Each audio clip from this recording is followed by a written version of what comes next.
Hello, everybody. Welcome back to the Sales and Marketing Summit. I'm joined here today to talk to Jason Fishman in this exciting fireside chat.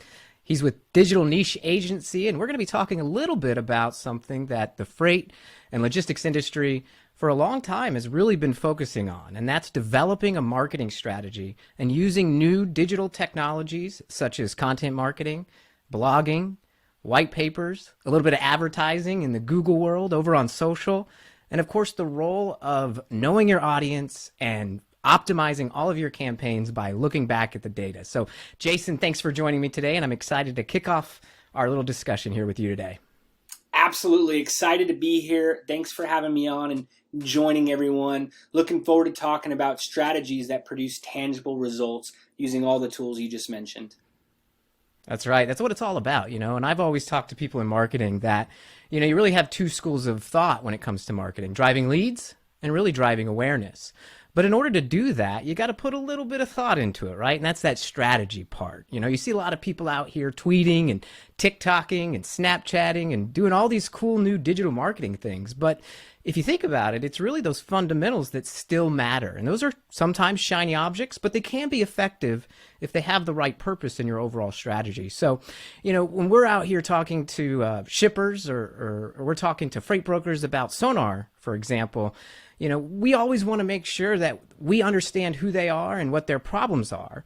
But before we even get into that, which is the messaging aspect, we have to talk about maybe what we're trying to achieve and what our core strategy is and what is the purpose of our marketing plan. So when you're engaging with new clients, especially in that outsourced environment, you get that special time and place to really ask them those key strategic questions. So maybe when you're in front of a business owner, what do you get them to think about when it comes to their strategy? Great question, and I love how we're focusing on strategy first. I'll often see founders, business owners, marketers want to attack a direct response conversation. How can I see, numbers tomorrow? And it really all starts with the plan. And like you mentioned, what we're going to be measuring together. If we don't establish those things, the marketing team, the marketing campaigns themselves can go in a different direction than what's actually thought from the overall growth, the overall business model for the year.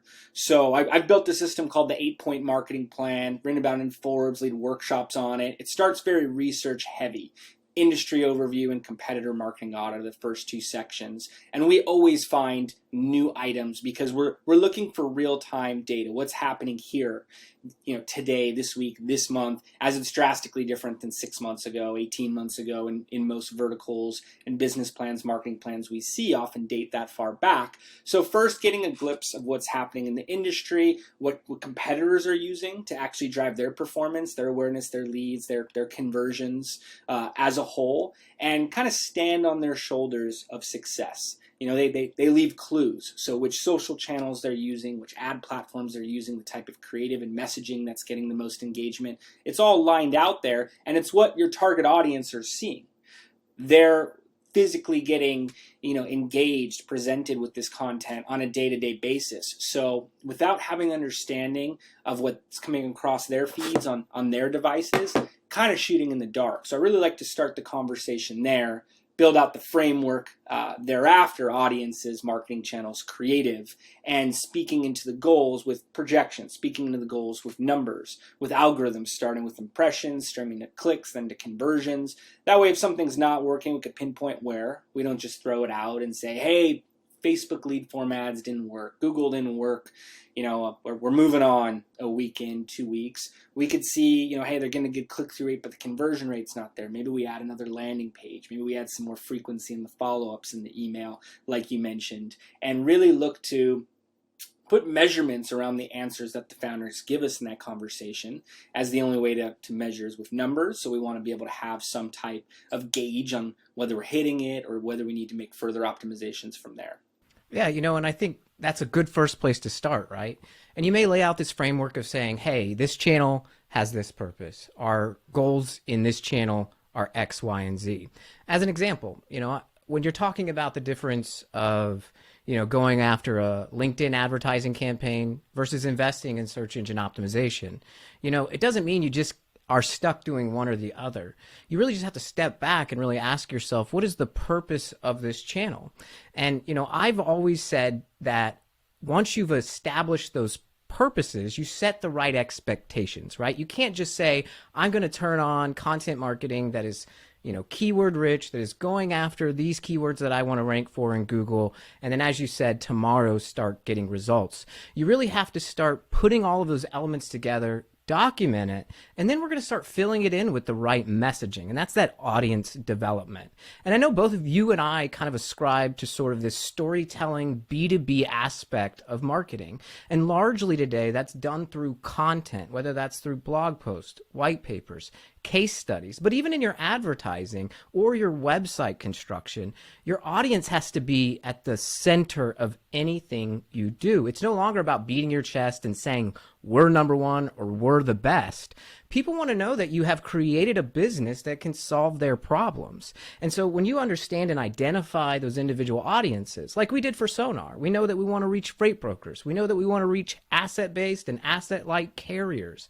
We know that we want to reach companies in the retail and CPG and automotive space.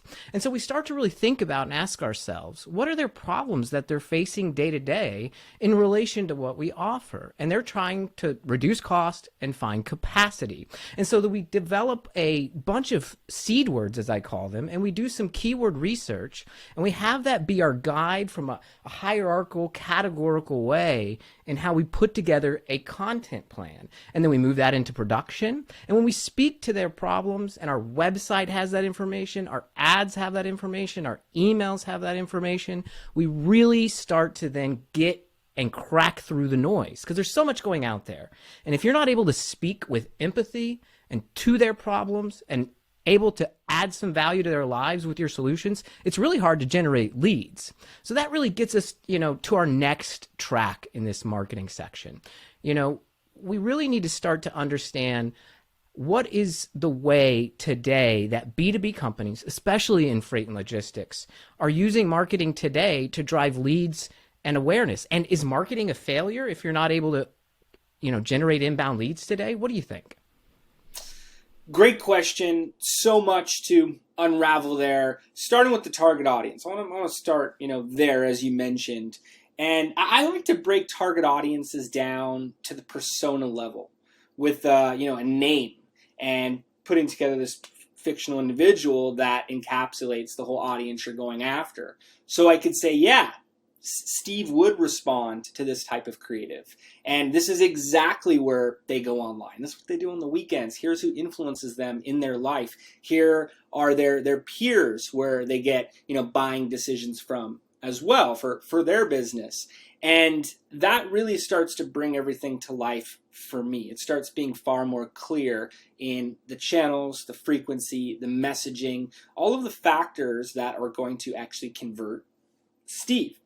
And we then talk about content, want to get into advertising as well, in the sense that it's a traffic source. So if I break it down into content marketing and advertising, content marketing is the funnel. And the reason for this is it typically takes 7 or more touch points before conversion occurs. It's not so much a game of checkers where someone gets to your site and, hey, they put in their information, they're done, as much as they see it, they tell themselves they're going to come back, life happens, they get busy, with other business needs, and they drop off. We get bombarded with different advertisements, different content, different logos just driving home every day that can allow us to forget what we saw online for a few minutes that day. So we can, have the same creative, the same advertising, the same piece of content over and over again, or we could add more depth. We could provide that target audience value. For B2B, if we're providing checklists, white papers, videos, how-tos, things that can be used for internal business conversations, things that can be used that are actually valued by the audience you're sending it to, is going to increase the engagement level, increase the perceived brand engagement that the target audience is having with you. So the likelihood they're going to convert goes up and up and up the further and further they get down the funnel. You can then look at various traffic sources to drive into that funnel and know the exact journey that you're going to be taking those prospective clients down. Can look at paid ads. I mentioned, Facebook lead form ads. Google is obviously a top channel here, and being able to have very specific keywords, mid to low funnel. When I say the funnel, up top's awareness, that goes to consideration, intent before conversion. I actually shoot for lower metrics of the funnel with advocacy, peer-to-peer marketing, and second transactions, ongoing business. So Nothing better than word of mouth and referral leads. That's right. Absolutely. It really is the ultimate. If I look at buying decisions for me, for my business, it's usually recommendations I get from others, exactly as you're saying. So you want your content to stimulate that. It's not so much what you're saying, but what you're able to get your audience to then share with their friends, family, peers. Well, it was funny about almost 8 years ago now, I started working in this industry. I had no idea what freight was all about. I didn't know how important it was to the economy. But I think like most people in freight, if you didn't come from it, or maybe it's in your blood, which is quite often here at FreightWaves and in the industry, you don't really understand its importance, and you get addicted to it, right? And so at Ceresis, at that time, there wasn't that much content marketing. There wasn't that much search engine optimization. And, in order to convince the bosses at the time, hey, let's go do something different than anybody else is doing, I had to be able to explain what its purpose and what its role was. And I told them, hey, look at it like this. Here's some search engine analysis that says nobody's ranking for these keywords, but there's actually searches for them. So I'm using data as my proof to justify what I should do. And I said, the way we're going to do this is a lot like when you become a new entrant into the job market as a college grad. You're going to have your first salary, and it's going to pay you a certain amount of money. And largely throughout the length of your career, 30 years or more, you're going to, increase that by not a huge percent. And so the smart people realize in order for me to retire one day comfortably and follow the Dallas Cowboys around with my wife in a Winnebago, I'm going to need some cash or some equity to get this. And that's what search engine optimization or even nurturing content marketing over time can do for you. And so if you can not only use advertising sort of as that salary, that way to pay the bills, and keep that steady, or maybe even incrementally increase it as you learn some things, but if you're doing that in parallel with your search engine optimization, you're going to be putting in deposits. And like that 401k, that interest is going to compound, and eventually your organic search is going to become your biggest converting and most profitable ROI channel, because people are finding your solutions in market. But in order to support that, because so many people are doing that these days, it wasn't as competitive in search in this space in 2015, and it's a much more competitive now. You've got to be able to kind of, systemize that content marketing plan and those processes and production, and figure out how to scale that so you can meet your Maslow hierarchy of marketing needs. And you can layer on things like case studies, videos, podcasts, advertising. You can analyze things and then scale it up and really have that robust marketing. And it could be called content marketing, or maybe we can even take that phrase away and just call it marketing, because I think that's all it is these days. You can really have that robust marketing where you're doing everything you can that's mirroring your strategy. And then you're at that place where you almost become a data analysis, where your job is so systemized and so scaled that it's like, okay, now we're just doing little dials here and there. And I think that's a big part that people forget about, is that you're creating a lot of activity in data. So maybe tell us a little bit about a use case or a story that you've had with a customer, Jason, where you've kind of used analytics as a way to get to that next level and really start increasing revenue. Sure.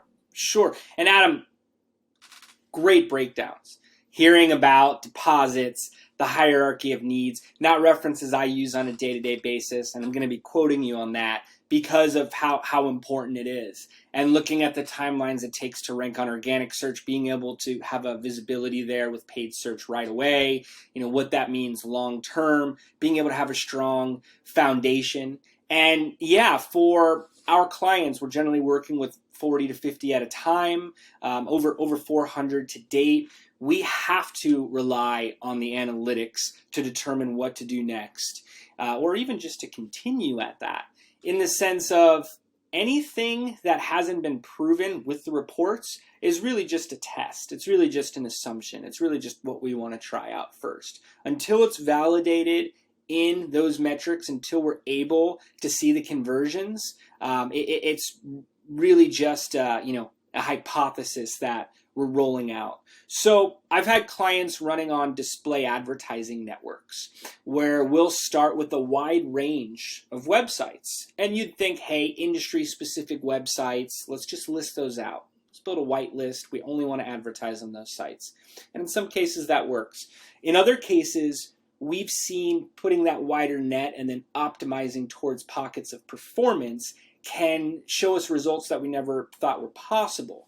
So we'll see some of the top websites to include, weather.com, or just very generic type sites, top sites when you look at how much traffic that they have, but you're reaching the user at a different point, not when they're necessarily, browsing the headlines for the day on a site they visit often, but kind of just looking at something as pastime, and then something stands out to them. I'm not saying everyone go out and advertise on generic sites. What I'm saying is, broaden your targeting enough in the early stages, whether it's the audience, whether it's the placement, the channel or the placements within, whatever it may be. So you can let the numbers tell you where you're getting the actual results, and then not your gut or just anecdote, right? Mm-hmm. Exactly. We saw the top results on another campaign for a real estate site, and we would have never included it in the targeting. Take freight as an example, real estate. However, it kind of makes sense where individual purchase, outside of budget, business purchase, investment within budget. Suddenly, hey, I'm going to convert on that. It's we can make sense of it later from a psychological level, but what I would recommend around that is, start broad, let the analytics tell you where to go, and be able to really refine once you know what's continuing to perform for you. That's right. And I think in my role, as an example, as a practitioner of marketing in freight and logistics, and having done that for nearly a decade, I think one of the ways that the industry's done very well, and let's say maybe with the freight broker or 3PL industry, it's boots on the ground sales, right? It's just pure brute force outbound calls. And there's nothing wrong with that. I think we should continue to do those kinds of things. But increasingly, it's really, really tough from a BD or business development standpoint to crack into those inboxes, to get their attention, to get them to reply back. And so when you have this intimate relationship with your sales force, not only are you helping them match up their efforts with your campaigns or your messaging or your overall strategy, but you're also really collaborating from a feedback loop type of mentality. And, we can't be a separation of church and state between marketing and sales. More and more today, our entire lives are being taught how to be individual influencers and marketers. And there's so much going on in the world. There's so much getting our attention. And when a BD team and a BD manager can work together to augment inbound leads and sort of this middle ground, which I call really business intelligence, like using Zoom info to find contact information and then supporting that by LinkedIn ads along with a call campaign, which we're doing every day here at SONAR, then there's this magical thing called Kismet. You start to say, well, why are things happening? Well, it's because you preordained it, right? You smartly said, my target audience is X. That's my strategy. And we want to achieve Y.